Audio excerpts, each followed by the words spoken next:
గుంటూరులో వైఎస్ఆర్ కాంగ్రెస్ పార్టీ ఆధ్వర్యంలో చంద్రబాబు వెన్నుపోటుకు 2 ఏళ్లు పేరుతో భారీ నిరసన కార్యక్రమం నిర్వహించారు.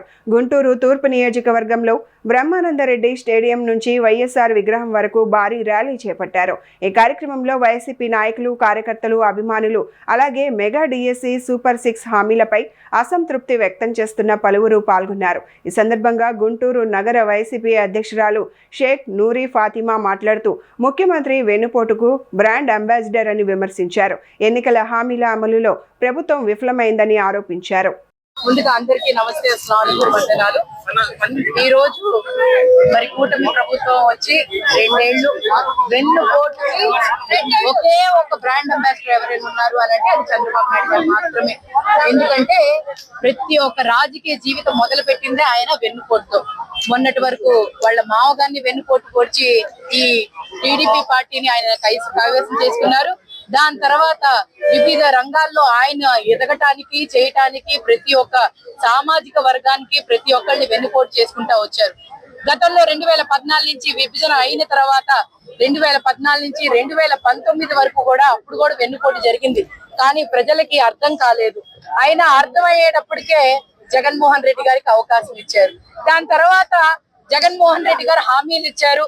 ఆయన ఏ హామీ ఇచ్చినా కూడా ప్రతి ఒక్కరికి కూడా ప్రజలకి, సామాజిక వర్గానికి, కులాలకి, మతాలకి, ప్రాంతాలకి, పార్టీలకి అతీతంగా జగన్మోహన్ రెడ్డి గారు చేసి పెట్టారు.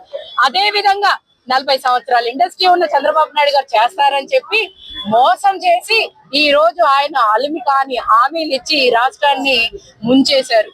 వెన్నుపోటు అంటే చంద్రబాబు నాయుడు గారు అంటే వెన్నుపోటు అని మనందరికీ తెలుసు. ఎన్నికల సమయంలో 143 హామీలు ఇస్తూ ఐ లవ్ యూ అంటూ చెప్పారు. 143 ఐ లవ్ యూ అనుకుంటూ చెప్పారు. మరి ఈ 2 సంవత్సరాల్లో ఏ ఒక్క హామీని కూడా సరిగ్గా నెరవేర్చకుండా ఈ రోజున ఆంధ్ర రాష్ట్రంలోని ప్రజలందరినీ కూడా బతికున్న శవాలుగా మార్చింది ఈ కూటమి ప్రభుత్వం. అందుకే ఈ రోజు ప్రజలు కూడా తిరిగి 143 అని చెప్తున్నారు. కాకపోతే దాని అర్థం ఐ హేట్ యూ బాబు అని చెప్తున్నారు. ఈ రోజు అంటే కపట నాటకంతో చూపించేటువంటి ప్రేమ ఏదైతే ఉంటుందో అది విషం కంటే కూడా చాలా దారుణంగా ఉంటుంది. అది చంద్రబాబు నాయుడు గారు అప్పటి నందమూరి తారక రామారావు గారి దగ్గర నుంచి నేటి ఆంధ్ర రాష్ట్ర ప్రజల వరకు ప్రతి ఒక్కళ్ళని ఆయన కపట ప్రేమతో, కపట నాటకంతో నమ్మ బలికి మోసగిస్తూనే ఉన్నారు, వెన్నుపోటు పొడుస్తూనే ఉన్నారు.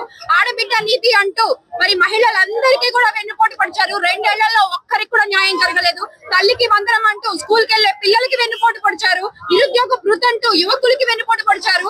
మెగా డిఎస్సి అంటూ అది దగా డిఎస్సిగా మార్చి ఎంతో మంది భవిష్యత్తుపై ఆయన వెన్నుపోటు ముద్రని వేశారు.